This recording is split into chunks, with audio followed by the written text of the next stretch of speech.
नमस्कार। प्रारब्ध पर आप सभी का स्वागत है। मैं अवनीश। आज हमारे साथ एक बार फिर हैं commander Brahmpal Singh sir. Commander sir, बहुत-बहुत नमस्कार, स्वागत है आपका। नमस्कार अवनीश जी। जी। दर्शकों, कल कमांडर सर से मेरी फ़ोन पे बात हो रही थी और बात होते-होते सर ने एक बात कही, जिस पर आज की पूरी चर्चा आधारित है। सर, 36 सालों का भारतीय सेना का अनुभव, 3 साल उसमें सेना का, यानी आप समझ सकते हैं कि कितना बड़ा कैरियर रक्षा में। और सर ने एक बात कही कि अवनीश देखो, अकेले सेना कुछ नहीं कर सकती, चौंकेंगे आप। सर ने कहा कि अकेले सेना कुछ नहीं कर सकती, अकेले सेना सब कुछ नहीं कर सकती, जब तक कि उसे सिविलियंस का सपोर्ट हासिल ना हो, आम समाज का सपोर्ट हासिल ना हो। मैं सोचने लगा, ये बात जब आपने कही ना सर, मैं सोचने लगा कि सर कहना क्या चाहते हैं। फिर अचानक मुझे लगा कि अरे! आपने क्या बात कही है? सर, कहा जाता है कि अगर कहीं का विकास करना हो, कहीं की सूरत और तस्वीर बदलनी हो, तो एक सड़क पहुँचा दो। तुमने अगर एक सड़क पहुँचा दी, तो वहाँ पर एक ठेले वाला पहुँचेगा, एक चाय वाला पहुँचेगा, उस चाय वाले के ठीक पीछे-पीछे एक ढाबा वाला पहुँचेगा, उस ढाबे वाले के ठीक पीछे-पीछे एक होटल और रिज़ॉर्ट वाला पहुँचेगा, उसके बाद एक कॉलोनाइज़र पहुँचेगा, वो कॉलोनी बनाएगा, वहाँ लोग आएँगे, कुछ इंडस्ट्रियलिस्ट जाएँगे, इंडस्ट्री लगेगी और धीरे-धीरे वो वीरान इलाका एक फलते-फूलते आबादी में बदल जाएगा। लेकिन उसके लिए करना क्या होगा? सड़क बना दीजिए। जम्मू कश्मीर की कश्मीर वैली की जो पूरी समस्या, जहां इस्लामिक टेररिज्म को बढ़ावा मिल रहा है, क्योंकि हमारे पास अब सीधे आधार हैं कि हिंदुओं को चुन-चुन के मारा है, इस्लामिक जिहादियों ने मारा है, लोकल सपोर्ट से मारा है। वहां की समस्या क्या है? डेमोग्राफी का दूसरा स्वरूप। वो तादाद में ज्यादा हैं। और सिर्फ कश्मीर वैली में नहीं सर, मैं आपको मुर्शिदाबाद ले चलूंगा। और भारत में न जाने कितने मुर्शिदाबाद हैं। भला योगी सरकार का, वरना संभल उत्तर प्रदेश का एक उदाहरण, जहां से हिंदुओं को कम कर दिया गया था। मुर्शिदाबाद में ये सारा तांडव क्यों? क्योंकि वहां आबादी का रेशियो बदला हुआ है। सर, कश्मीर की अंतिम जो इलाज है, जो आखिरी दवाई है कि वहां की डेमोग्राफी बदल जाए, सारा कुछ दुरुस्त हो जाएगा। जम्मू इसका उदाहरण है सर। ये अलग बात है कि जम्मू विश्व का एक ऐसी जगह है जो अपने ही देश के सबसे बड़े ज्यादा शरणार्थियों को रखती है। मैंने एक आर्टिकल किया था, वो आर्टिकल आपको भेजूं। सवाल मेरा फिर वहीं आ जाता है सर कि आपको करना क्या है? आप सड़क बना दीजिए। सवाल ये भी उठता है कि ऐसे कश्मीरी ब्राह्मण्स जो वाकई प्रताड़ित हुए, सरकार ने सड़क बना दी, 370 हटा दिया, 35 कैपिटल ए हटा दिया, कितने वापस गए? डेमोग्राफी बदलने में पोस्ट कोविड हमने देखा सर, झारखंड से स्पेशल ट्रेनें चली, बिहार से स्पेशल ट्रेनें चली। जम्मू कश्मीर में सरकार के जितने बड़े प्रोजेक्ट चल रहे हैं, वहां 99.999% प्रवासी मजदूर काम कर रहे हैं। उन्होंने पंजाब की डेमोग्राफी बदल के दिखाया है, दिल्ली की डेमोग्राफी बदल के दिखाया है। वो वहां भी इस काम को कर लेंगे, लेकिन समर्थ कब करेंगे? सरकार ने सड़क बना दी, 370 हटा दिया, 35 कैपिटल ए। क्या आपको ऐसा लगता है सर कि डेमोग्राफी का परिवर्तन होना आखिरी इलाज है? सर, कैसे देखते हैं आप? साहब देखिए, आपने बहुत अच्छा टॉपिक उठाया है। किसी भी स्टेट के, किसी भी कंट्री के, किसी भी स्टेट की डेवलपमेंट में वहां के कई एक्टर होते हैं जिनका स्टेक होता है। यहाँ पे आप देखिए, जो आम जनता वहां की बासिंदा है उसका बहुत बड़ा स्टेक होता है, सिक्योरिटी एजेंसीज का बहुत बड़ा स्टेक होता है, स्टेट गवर्नमेंट का बहुत बड़ा स्टेक है और सेंट्रल गवर्नमेंट का बहुत बड़ा स्टेक है। मैं अगर आपसे ये कहूं कि ये चार बड़े स्टेक होल्डर्स जम्मू कश्मीर में नजर आते हैं। अब आप देखिए, इन लोगों ने सबने किया क्या है। अगर हम सिक्योरिटी फोर्सेस की बात करें तो सिक्योरिटी फोर्सेस 1947-48 से जब पहला हमला हुआ तब से लेकर आज तक सिक्योरिटी फोर्सेस अपने रेस्पॉन्सिबिलिटी का निर्वाह बखूबी वहां पर कर रहे हैं। अच्छा, अब आइए आप स्टेट गवर्नमेंट पे। स्टेट गवर्नमेंट वहां पे ऐसे ऐसे आरोप लगे हैं जो वहां पॉलिटिकल लीडर्स रहे हैं कि उनके सेपरेटिस्ट ग्रुप के साथ में लिंक रहे हैं, और वो वहां लोगों को, लोकल लोगों को गुमराह करके, सेंट्रल गवर्नमेंट को गुमराह करके अपनी रोटियां सेकते रहे हैं, अपनी राजनीति सेकते रहे हैं। ये पीछे जग जाहिर है, सभी को पता है कि वहां की जो लोकल पॉलिटिक्स थी उसके अंदर लोग मिलिटेंट से मिले हुए थे, क्रॉस बॉर्डर जो पाकिस्तान गवर्नमेंट है उससे मिले हुए थे। It has been proved an number of time, and उस पर टाइम वेस्ट करने का कोई फायदा नहीं है, क्योंकि उनकी लॉयल्टी फाल्टर्ड थी। उनकी लॉयल्टी भारत सरकार की तरफ या जम्मू कश्मीर के लोगों की तरफ नहीं थी। उनको केवल अपनी रोटियां सेकनी थी, अपने बच्चे सेटल करने थे। लोकल पॉलिटिशियंस का ये हाल रहा है। अब साहब आप आ जाइए, मैंने आर्मी की, सिक्योरिटी एजेंसीज की बात कर दी, लोकल पॉलिटिशियंस की बात कर दी। अब आप आ जाइए सेंट्रल गवर्नमेंट पे। देखिए, सेंट्रल गवर्नमेंट हमारी जब तक कांग्रेस की रही, एक तो अब उसमें हम जाएंगे तो बहुत लंबा बात हो जाएगी कि सारा का सारा जो रायता फैलाया हुआ है वो पंडित नेहरू और कांग्रेस का ही फैलाया हुआ है। दूसरी चीज, जब सेंट्रल गवर्नमेंट के अंदर बीजेपी की फुल फ्लेश्ड गवर्नमेंट आई 2014 में, और they tried their level best कि भाई हम इसको ठीक कर लें। जब ये समझ आया कि वहां सबसे बड़ा, अगर हमें वहां पर टेररिज्म खत्म करना है, इंसर्जेंसी खत्म करनी है, लोगों के अंदर एक विश्वास पैदा करना है, तो सबसे बड़ा हमारी सेंट्रल गवर्नमेंट के दिमाग में ये आया कि भाई वहां डेवलपमेंट करना है। परंतु डेवलपमेंट आप वहां कर नहीं सकते, क्योंकि 370 और 35A एक बहुत बड़ी बाधा थी, जो कि कांग्रेस का दिया हुआ, इसके अंदर कांग्रेस ने के टाइम में पंडित नेहरू का ये दिया हुआ था। आप देखिए कि एक स्टेट है, उसका कॉन्स्टिट्यूशन अलग है, उसका झंडा अलग है, उसकी एडमिनिस्ट्रेशन अलग है, और वो आपका इंडियन स्टेट है। ये चल रहा था हिंदू होटल राम भरोसे। अब क्या किया नरेंद्र मोदी गवर्नमेंट ने, अक्टूबर 2000 सितंबर 2019 में ये आर्टिकल 370 को एब्रोगेट किया, हटाया। आर्टिकल 35A जो कि अलाउ करता है, नहीं करता था किसी भी इंडियन सिटीजन को, भारतीय सिटीजन को वहां जमीन खरीदना, प्रॉपर्टी खरीदना, फैक्ट्री लगाना या किसी भी इस तरह की चीजों को अलाउ नहीं करता था। उस आर्टिकल को हमारे प्रधानमंत्री नरेंद्र मोदी गवर्नमेंट ने, बीजेपी गवर्नमेंट ने हटाया।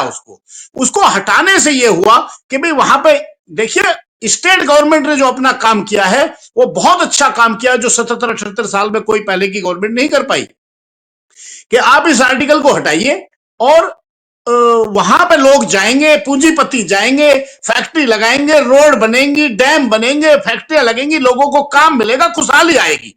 केवल और केवल पर्यटन पे जिंदा नहीं रह सकती है इकोनॉमी, वहां पे लोगों को काम चाहिए, पेपर मिल्स चाहिए, जो वहां की लोकल रिसोर्सेज है उनको टैप करना है, वहां का जो यूथ है उसको कंस्ट्रक्टिवली एंगेज करना है। प्लस 335A हटाने का एक मकसद यह भी था कि वहां की डेमोग्राफी चेंज हो, लोग जाएं, सेटल्ड हो, टीचर्स जाएं, प्रोफेसर जाएं, गवर्नमेंट सर्वेंट्स जाएं। पहले आप जाएं, अगर आप जम्मू कश्मीर के बासिंदे नहीं है तो आप वहां पे ना जमीन खरीद सकते हैं, ना आपके बच्चे को डोमिसाइल मिलेगा, चाहे आपका बच्चा 15 साल 20 साल पढ़ा हो। अब रूल ये है कि अगर 10 साल एक गवर्नमेंट सर्वेंट वहां पे रहा है और उसके बच्चे 7 साल कंटिन्यूसली वहां पढ़े हैं, 10वीं 12वीं वहां से की है, तो he is entitled for domicile. आप देखिए, जब ये रूल आया, 83,000 people qualified for this domicile, और ये डोमिसाइल जब मिला उनको 83,000 लोग, भारतीय लोग जो जम्मू कश्मीर के अंदर अपनी सेवाएं दे रहे थे, अगर ये रूल नहीं आता तो उनको वहां का डोमिसाइल नहीं मिलता। तो मेन जो मास्टर स्ट्रोक ये था कि वहां की डेमोग्राफी चेंज हो, लोग सेटल्ड हो, दूसरे लोग जाएं। कश्मीरी पंडित्स का एक बहुत बड़ा उनका ग्रीवांस था कि हमको वहां से मस्जिदों से अनाउंस करके भगा दिया गया और ये कर दिया गया और हम जाना चाहते हैं, हमारी यादें जुड़ी हुई हैं, उन्होंने बहुत भावनात्मक किया। जैसे ये आर्टिकल 370 हटा, 35A हटा, आप पता कर लीजिए कितने कश्मीरी पंडित वहां गए वापस, they have not gone back. तो स्टेक होल्डर बहुत बड़े, अरे कश्मीरी पंडित्स के लिए ये रूल गवर्नमेंट लेके आई थी, उनकी हेल्प के लिए लेके आई थी, कश्मीरी लोगों के लिए लेके आई थी, वहां के लोकल लोगों के लिए। आप देखिए यहां से आदमी, कोई भी पूंजीपति वहां जाएगा इतने इंसर्जेंट एरिया में जहां पे चप्पे चप्पे में पता नहीं कहां से गोली आ जाए, वहां जाकर के वो 100 करोड़ 200 करोड़ 300 करोड़ रुपए इन्वेस्ट करेगा, लोगों को, लोकल लोगों को रोजगार देगा, तो उसके लिए उसको प्रोटेक्शन चाहिए, उसको जरिया चाहिए, लोगों को वहां काम मिलेगा। ये जो पत्थरबाजी से हटेंगे लोग, जो 100 रुपए में पत्थरबाजी करते हैं, तो ये सारा का सारा जो नरेंद्र मोदी गवर्नमेंट ने, अमित शाह जी ने, MHA होम मिनिस्ट्री ने जो ये काम किया, इस काम के पीछे सोच यही थी। परंतु हमारे यहाँ प्रॉब्लम अवनीश जी ये है कि यहाँ वकील बहुत हैं, यहाँ पे इतने बड़े एडवोकेट हैं कि भाई नहीं, यहाँ तो डेमोक्रेसी होनी चाहिए, भाई ये तो इनका तो दम घोट दिया, डेमोक्रेसी का दम घुट गया। अरे डेमोक्रेसी का दम आप देखिए LTT का कैसे सफाया हुआ, अगर दम घोटना होता तो ये इंसर्जेंसी एक तरफ से बकरीद मनाई जाती, एक तरफ से हलाल नहीं झटके में काम होता और खत्म हो जाता। ये लातों के भूत बातों से नहीं मानते हैं, तो वो जब वहां पे बकरीद मनाई जाती ना और एक तरफ से काम किया जाता, तो जिस तरह से श्रीलंका में हुआ, क्या हुआ श्रीलंका में आप देखिए ना, LTT सबसे बड़ा ड्रेडेड, ये डॉक्यूमेंटेड है, सबसे बड़ा ड्रेडेड, इससे ज्यादा खतरनाक टेररिस्ट आउटफिट कोई नहीं था, जो जिंदे नहीं पकड़े जाते थे, साइनाइड खा लेते थे। मैं रहा हूं श्रीलंका में, मैंने देखा उनको 87-88 में। IPKF यहां से जाकर के किसी को कोई क्रिस्टल क्लियर नहीं और उस तरह का काम हुआ। आप देखिए कैसे सफाया हुआ। प्रभाकरण का 16 साल का लड़का था ना, 16 साल के लड़के को भी काट दिया गया और ह्यूमन राइट्स और फलाना ढीका चिल्लाते रहे, क्या हुआ? श्रीलंका आज चैन की सांस ले रहा है। आप ही देखिए, अगर हमको वो काम करना होता, एक तरफ से कुट्टी काटनी होती, तो वो हो जाता आपसे पहले, परंतु वो नहीं हुआ, क्योंकि हमारे यहां तो सहानुभूति और डेमोक्रेसी और उस तरह की बात करने वाले बहुत है ना। आप देखिए, जब अक्टूबर में ये 2019 में जब ये 35A और 370 हटा और कितना रेसिस्टेंस हुआ, हर जगह से इतना ये हुआ कि भाई नहीं, ये तो डेमोक्रेसी की हत्या है, ये तो स्टेटहुड मिलनी चाहिए, ये मिल। उसके बाद अब देखिए इंसर्जेंसी का ग्राफ बहुत तेजी से नीचे गिरा, जो घटनाएं थी बहुत तेजी से नीचे गिरी। और ये जो TRF जिसकी हम बात आज कर रहे हैं, ये लश्कर-ए-तोयबा की आउटफिट है, जो कि उसी टाइम वजूद में आई है, क्योंकि इन्होंने ये सोचा कि भाई लश्कर-ए-तोयबा, एवरीबॉडी नोज कि लश्कर-ए-तोयबा है, एक काम कीजिए, एक सीक्रेट आउटफिट बनाइए जो लोकल लोगों को ये रिक्रूट करे, वेपन्स इकट्ठा करे और वेपन्स को ट्रांसपोर्ट करे, और जो नॉन मुस्लिम्स हैं, नॉन कश्मीरी हैं, उनको वहां पे टारगेट करे। मैं आपको बता दूं, देखिए क्या क्या इनका जो एक केमिस्ट थे मक्खनलाल पंडिता, उनको मारा गया 2021 में। एक प्रिंसिपल थी सुपिंदर कौर, 2021 में उनको मारा गया। और जो कंस्ट्रक्शन साइट पे लेबर काम कर रहे थे, नॉन कश्मीरी थे, उनको मारा गया।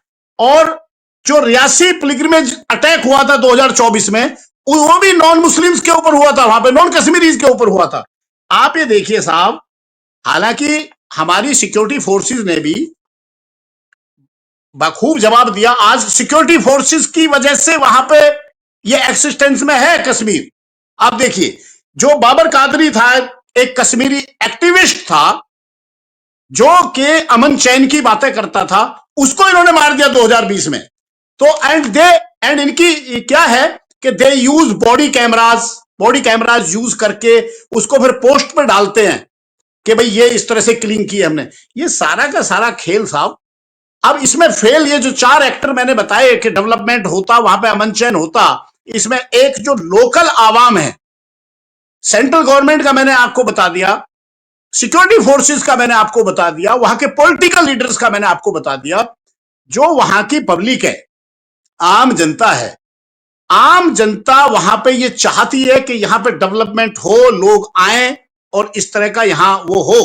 परंतु आप ये देखिए, मुस्लिम मुस्लिम मेजोरिटी है कश्मीर के अंदर, उन बच्चों को 5 साल का होते ही उनको मदरसे में भेज देते हैं, और मदरसे में उनको क्या सिखाया जाता है, सबको पता है क्या सिखाया जाता है।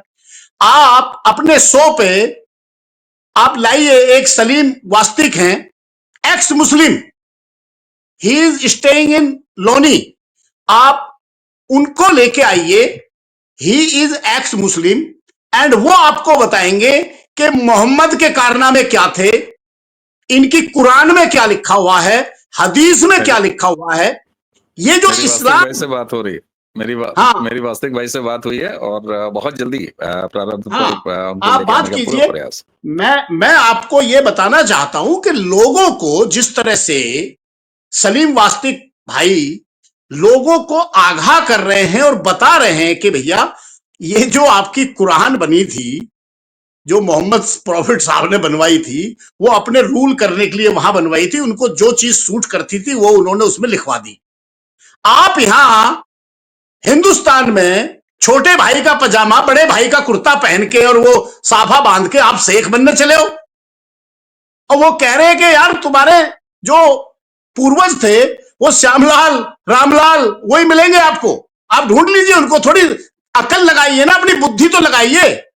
आप शेख बन गए, और वो शेख कहते हैं कि ये इनको कंसिडर नहीं करते मुस्लिम।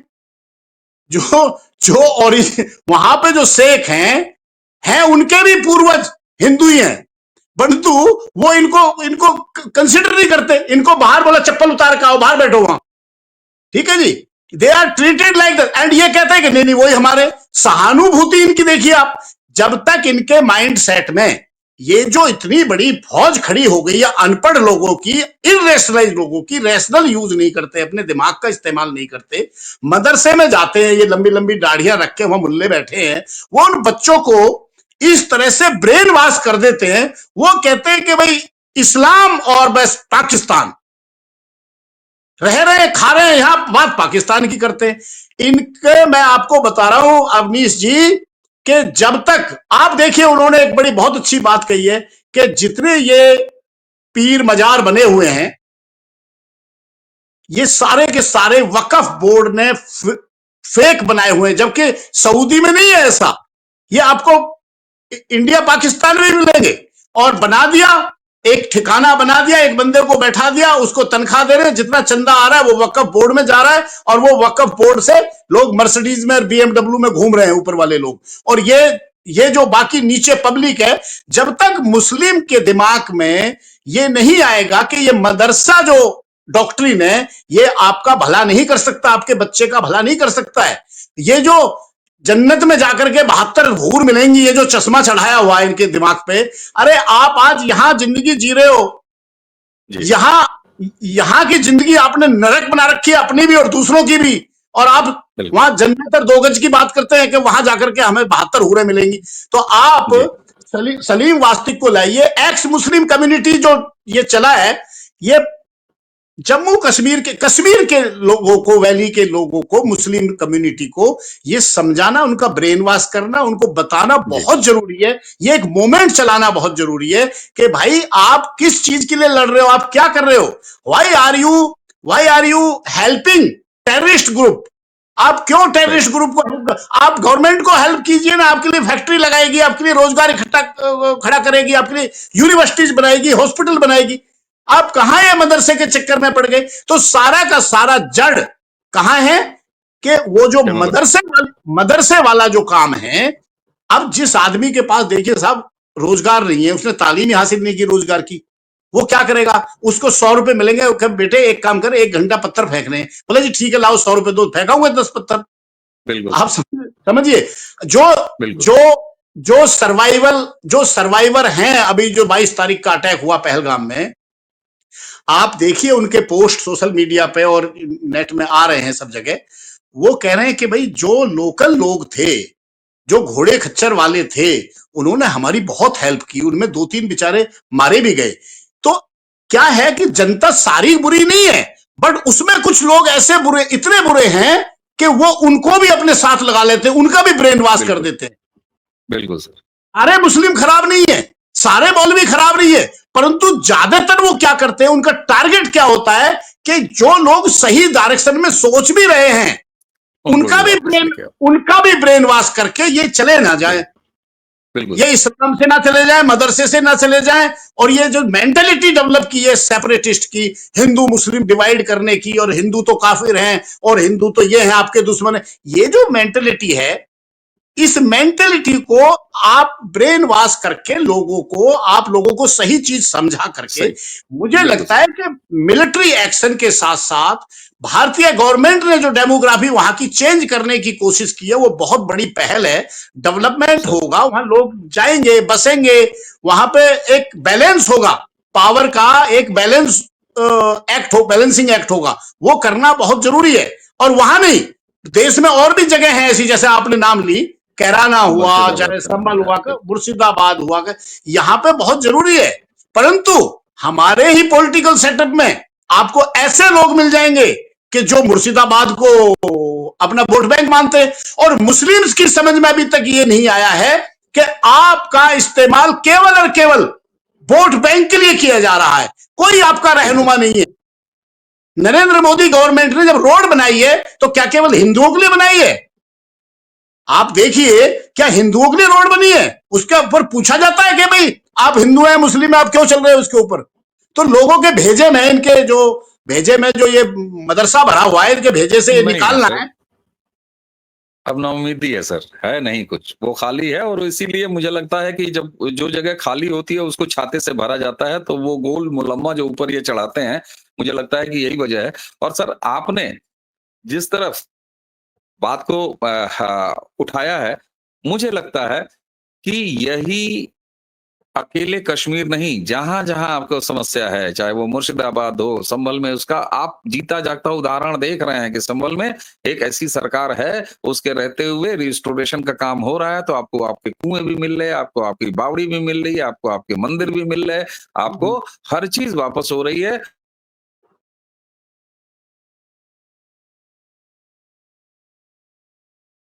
जरूरी सिर्फ यह है कि 2 कदम आपको बढ़ना होगा। इसलिए डेमोग्राफी बदलने का जो रास्ता सरकार ने खोला है, 370 35 कैपिटल ए हटाने के बाद समाज की भी ये भूमिका होती है। और दर्शकों, मैं आपसे हाथ जोड़ के अपील करता हूं, सोशल मीडिया में बहुत सारी एक बात चल रही है, मैं जानता हूं कि भावनाएं इस समय भारी हैं। लोग कह रहे हैं कि बहिष्कार करो, कश्मीर मत जाओ, उनको पैसे मत दो। साहब, इसे कब्जा छोड़ना कहते हैं। और कमांडर सर, मैं आपके सामने ये कहने की हिमाकत कर रहा हूं कि अगर आप लोगों ने, यानी हमारी भारत की मिलिट्री ने, भारत की सेना ने सोचा होता सियाचिन छोड़ दो, चाचा नेहरू ने तो कह दिया था ना कि गंजा है, वहां कुछ उगता ही नहीं, कुछ नहीं उगता है, छोड़ दो। ये पलायन उचित नहीं है। हमें दोगुने उत्साह से, और मैं इसीलिए क्षमा के साथ मैं अपील करता हूं कश्मीरी पंडितों को, बहुत हो गया विक्टिम कार्ड खेलना, कटे हैं आप, बिल्कुल संवेदना है, पर्यटन के लिए नहीं, वापस कितने गए ये जोड़िए। इंडस्ट्रीज जा रही हैं, सरकार मदद दे रही है, सरकार अपने प्रोजेक्ट शुरू कर रही है, यानी सड़क बनाने का रास्ता सरकार ने कर दिया है 370 35 कैपिटल हटा का। और ये मानिए कि ये जहनियत जहां भी आबादी में ज्यादा रहेगी, ये कभी भी कुछ कंस्ट्रक्टिव नहीं सोच सकती। इसलिए जैसे पंजाब की डेमोग्राफी प्रवासियों ने बदल दी, दिल्ली की डेमोग्राफी पंजाबियों ने बदल दी, प्रवासियों ने बदल दी, महाराष्ट्र से कहा जाता है प्रवासी हट जा, महाराष्ट्र रुक जाएगा। पूरा देश सबका है, किसी के बाप का नहीं है। इसलिए कश्मीर हमारे बाप का है, हम जाएंगे। मुझे उम्मीद है दर्शकों कि आज की कमांडर सर के साथ इस बातचीत को आप पसंद करेंगे, और इस तरफ भी सोचने की आवश्यकता है, जहां सरकार के बाद समाज, स से सरकार, स से समाज, समाज यानी हम, और 100 से सेना भी होती है सर। कल आपने जो एक बात कही कि देखो अवनीश, केवल सेना के तोप गरजने से सब कुछ नहीं हो सकता, जब तक सिविलियन साथ न हो। इसलिए आज की ये चर्चा रखी। हमें सोचना होगा, हमें जाना होगा। हम एक-एक आदमी से नहीं कह रहे सर कि वहां जाके घर ले लीजिए, लेकिन घूमने जाइए, खूब दम के जाइए, वो हमारी ज़मीन है। धीरे-धीरे डेमोग्राफी बदल जाएगी और ये समस्याएँ समाप्त हो जाएँगी। यही मुझे लगता है सर अंतिम हल है। सर, आपने हमें समय दिया, आपको बहुत-बहुत धन्यवाद। दर्शकों, इसी के साथ हमें और कमांडर सर दोनों को आज्ञा दीजिए। सर, आप कुछ कहना चाहते हैं? जी सर, प्लीज़। मैं ये कहना चाह रहा था साहब कि डेमोग्राफी बदलने से जितने आपने 70-75 साल हमने इंसर्जेंसी लड़ी है, आप अगले 10 साल में वहां की डेमोग्राफी चेंज कर सकते हैं। और डेमोग्राफी चेंज होने के बाद में आप देखिए ऑटोमेटिकली लोग इंक्लूड हो जाएंगे, लोग डेवलपमेंट आ जाएगा और वहां पे जो ये इंसर्जेंसी है, जो जिस तरह की भावनाएं हैं, ये खत्म हो जाएंगी। तो डेमोग्राफी चेंज करना वहां पे बहुत जरूरी है और अगले 10 साल में डेमोग्राफी अगर चेंज हुई तो इस प्रॉब्लम से आपको निजात मिल जाएगी परमानेंटली। सर, और सरकार ने अपना काम कर दिया है, सड़क बना दिया है, 370 हटा के 35 कैपिटल ए हटा के आप बस सकते हैं, जमीन खरीद सकते हैं। इसका उपयोग हम नागरिकों को करना है, हम भारतीयों को करना है, क्योंकि कश्मीर हमारे बाप का है। आधा जो उनके पास है, वो भी अब लेने का वक्त आ गया है। सर, आपने हमें समय दिया, एक बार फिर आपका बहुत-बहुत धन्यवाद। दर्शकों, इसी के साथ आज का ये अंक कमांडर सर के साथ यहीं समाप्त करेंगे। और हाँ, आप नीचे कमेंट्स में हमें ज़रूर बताइए कि कमांडर सर के साथ अगली वार्ता, अगली चर्चा किस विषय पर और किस एंगल में करें। अभी तो सर के साथ हमें बहुत लंबा चलना है। सर के साथ इनके सेना के अनुभवों पर बात करनी है, ऑपरेशंस पे बात करनी है। सर, इसी के साथ आपको बहुत-बहुत प्रणाम। दर्शकों, आज्ञा दीजिए। नमस्कार। Thank you very much.